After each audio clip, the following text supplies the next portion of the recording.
Why is it, in a day and age when more and more brown and black people are accessing higher education, that a bachelor's degree means less and less yet costs exponentially more than it did 20 years ago? There's nothing quite like receiving a warrant for your arrest in the mail. That's what I discovered this May when a letter was delivered to my Boston apartment. I've never been arrested before, excluding that close call in my sophomore year of college, so seeing the words, "Arrest Warrant," stamped in big bold letters across a page sent me into a momentary panic. When I reoriented myself enough to read the rest of the letter, a wave of confusion washed over me. All the letter explained was that there was a civil warrant out for my arrest and to call the sheriff for more information. I hadn't done anything that would explain a warrant. When I called the sheriff's department, he explained to me what was going on. The warrant was related to my unpaid student loans from Boston University, in a last effort from the collections company to force me to appear in court and to make payments. If I didn't address the warrant, the danger of being arrested could become very, very real. According to an American Civil Liberties Union report earlier this year, in 44 states, local judges are authorized to issue arrest warrants for debtors who fail to make post-judgment appearances in court or fail to provide information about their finances. While all U.S. states prohibit imprisonment for civil debt, you can still face contempt citations and jail for disobeying court orders designed to satisfy money judgments. This is what happened in my case. Almost 10 years ago, I was a bright-eyed, 18-year-old high school senior, and Boston University was the school of my dreams. I was enamored with the crimson colors and Terrier insignia, and despite the hefty yearly price tag of $54,000, I knew Boo was where I wanted to go. I got a decent scholarship package and signed my life away on student loans to cover the remaining tuition. But after starting at Boo, I quickly grew to hate it.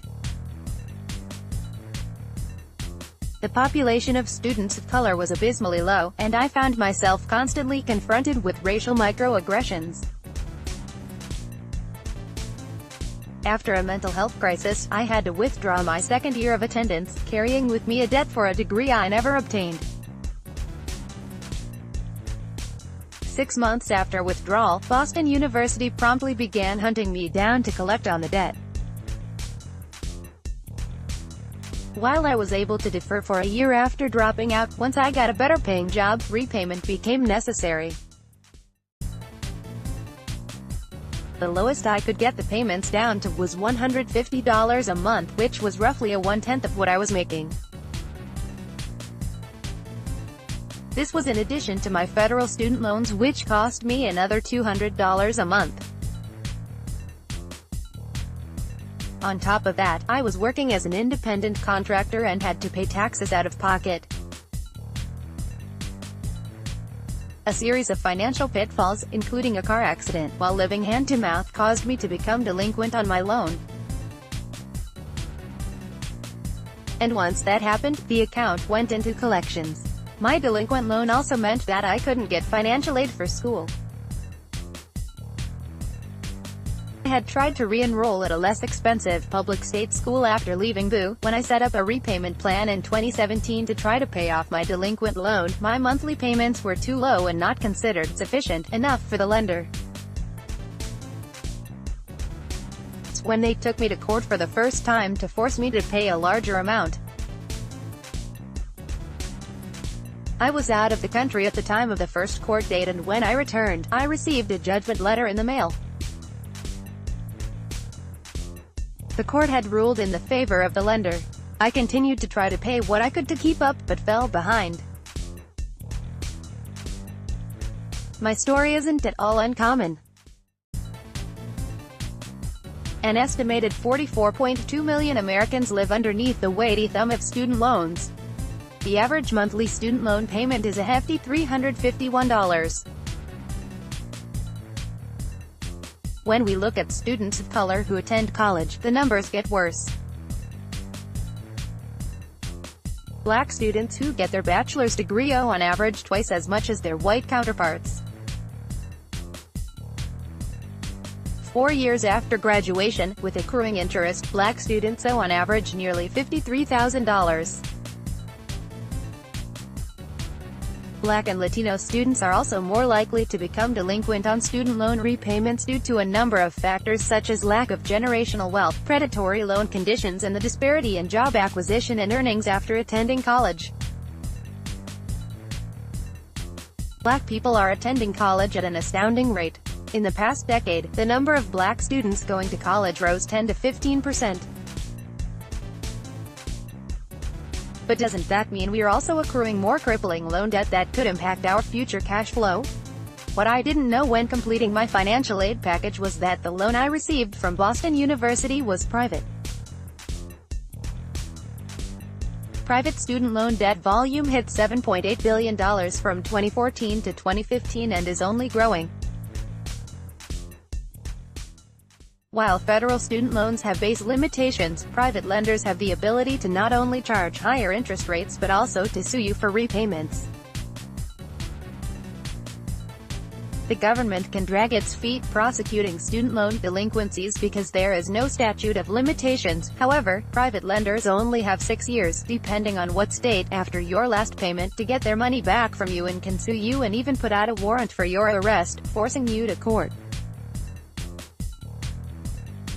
Receiving a warrant isn't something a lot of people with student loans will experience. It's a last resort of a private loan lender attempting to get back the sum owed. But many more will experience being taken to court over unpaid debt.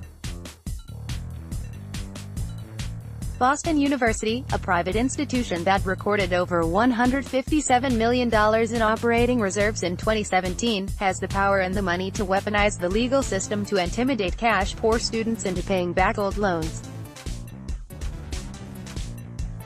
So do many of these higher education institutions and loan lenders.